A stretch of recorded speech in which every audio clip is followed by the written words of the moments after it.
That is a mutton snapper, and they are absolutely delicious. But instead of eating it right now, I'm going to cover it in paint. Now, there's a reason for that. More about that in a minute. But first thing we have to do that is catch the mutton snapper. So my brother, Nick, and Brad from Boat and Motor Superstore in Palm Bay, Florida, got on Nick's 28-foot blue water and decided to ride across the Atlantic to the Bahamas. Now, first thing we had to do was go check in and clear customs, and then we had to get some fuel. The conditions were perfect. We were able to cruise across at about 34 miles an hour, and we were greeted by even better conditions with the crystal clear Bahama water once we got there. Now we're done clearing customs and getting some fuel at Walker's Cay, and after that it's time to go try to secure dinner for the night because we were going to stay the night. So now you can see how clear the water is as we're riding out across the reef. We wanted to get some good fish for dinner because we decided to stay the night. The next day was going to be our hard fishing and diving day, but we needed something for dinner. So we stopped on the reef, picked out some snappers and some little groupers, and got excellent dinner for that night. But the tides were shaping up for a wahoo troll. So right as the sun's going down, we got some wahoo gear out there. It didn't take long. Nick reeled it in. Then I grabbed it and hand-lined it and gaffed it. And now we have a wahoo to bring home with us the next day. This is the next day. Now it's time to dive. Let's go get that fish that you saw in the beginning of the video. Anytime I can get in some crystal clear water with some fish around is a good time. I hop in the water and we have some chum floating around. I have my sling. This is the Gorilla Sling made by Headhunter. And I have it rigged up a little different. It's got a slip tip on it, and I have it on a little bit of a different system than it was originally designed for, but it works really well for me. I like it a lot. Now, this is all free diving. I'm holding my breath, and I have my eye on a big yellowtail snapper. You can see him right there. Now, I'm trying to go really slow. A straight up and down shot is not ideal. You really want to be level with the fish and get a good broadside shot. And he wasn't giving it to me. I let him go. I'm still down there, though, just going nice and slow, trying not to appear threatening, and then I close the gap and try to make my shot.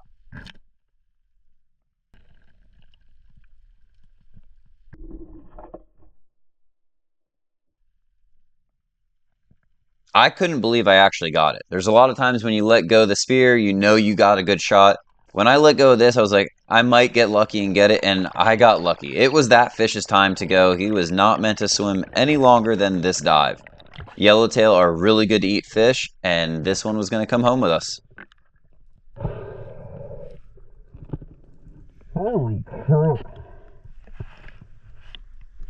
Well, I think that's the best shot I've ever taken. Alright. It don't get any better than that shot. Here, you want to just take the whole spear.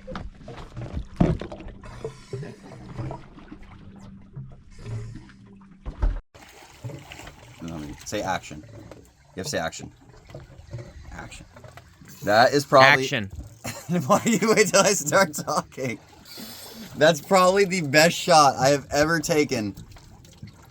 Long shot, behind the head, snuck it in right between the scales.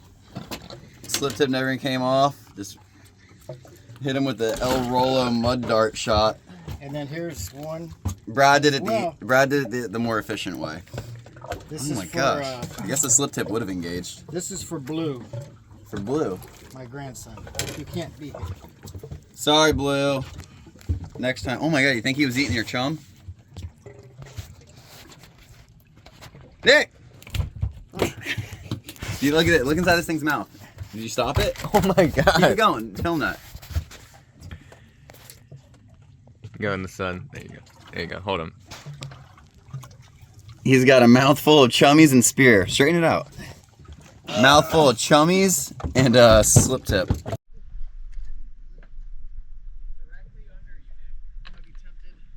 All right, Nick, you ready?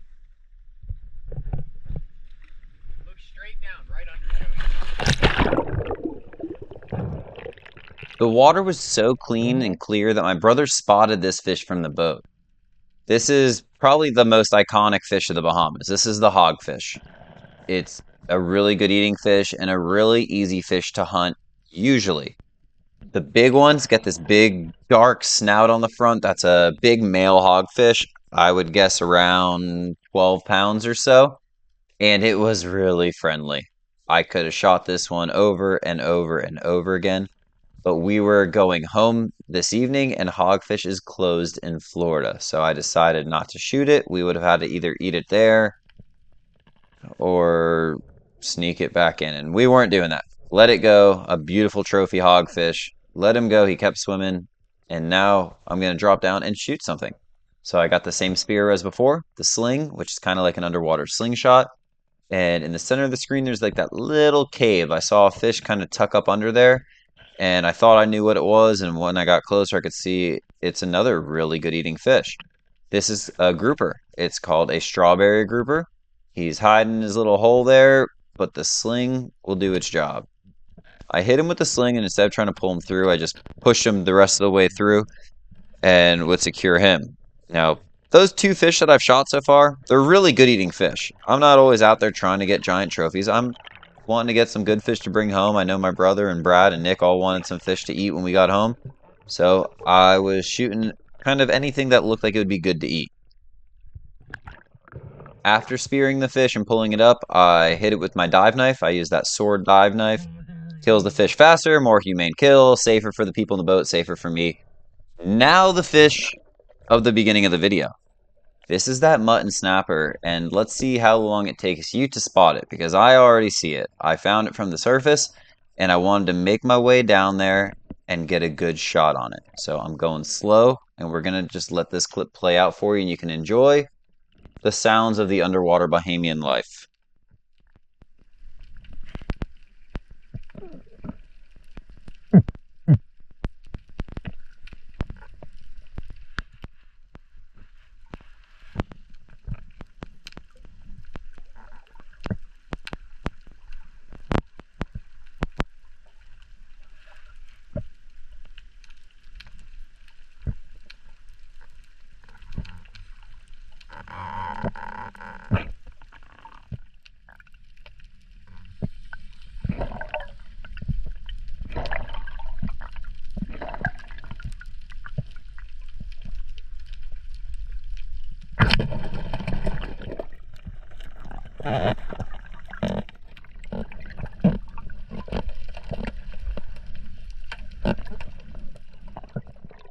I hit him really good with my sling, and he went into a rock. Now, that was the end of my dive. I was kind of running out of air. I probably could have went down and got him, but I was already at about a minute 20 or something like that, and it was time to go up and breathe. So I went up, took a couple breaths.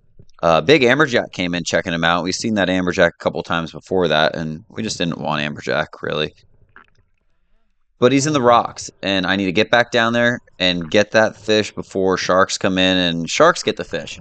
So, took a couple breaths, I saw where he was, I swam back down, and I wanted to get a hand on my sling. My sling shooter has the line connected to it, and the mutton came out of the rocks by himself. So I had to stop him from getting into other rocks, which is exactly what he's trying to do right there. They want to get inside those coral heads in the reef, somewhere they can feel safe and try to heal and figure out what's going on.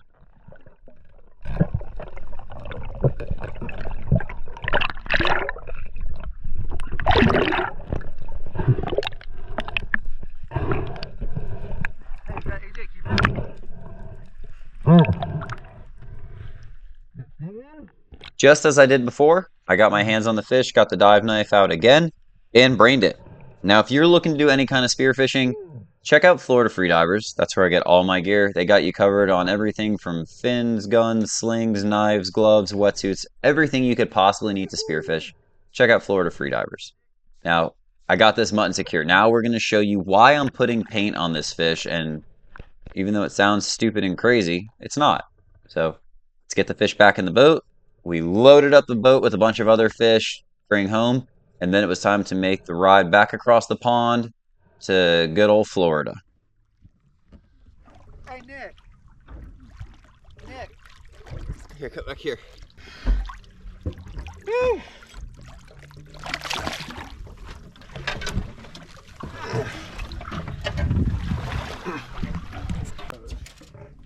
Nice mutton.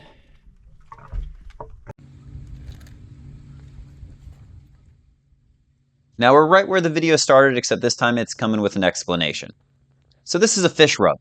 Basically, I have some acrylic non-toxic paints. They're usually about $1 each, and I'm going to paint it directly onto the fish. If you have never done this before and you like little arts and crafts sort of thing, I definitely recommend doing it. It is a lot of fun. Now you can see I'm going to kind of match the colors of the mutton. I'm going to do like the reddish pinkish on the sides, lighter on the bottom, and darker on top with some brighter colors on the fins. You can do it any color you want.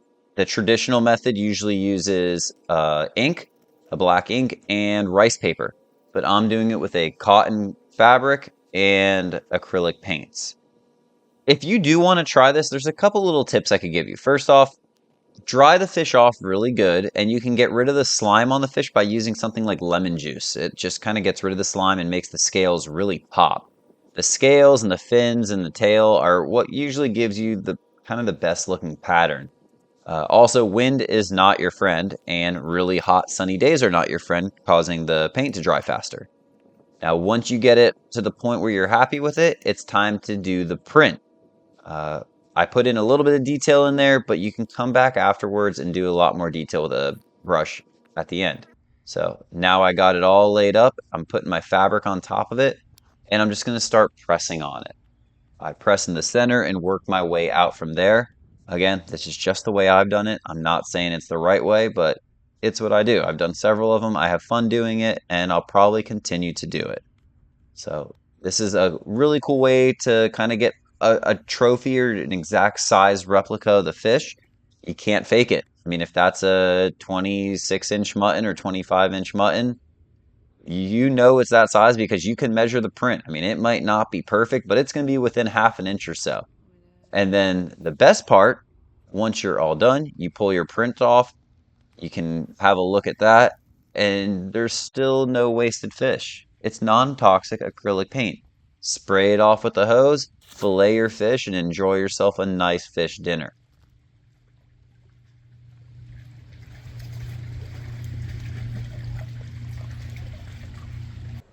Once done with the fish rub, I went in and added detail by hand with a little brush. Now, I did this once before on a video and put it for sale on my website afterwards, and it sold in something like 10 minutes. So we're doing it again.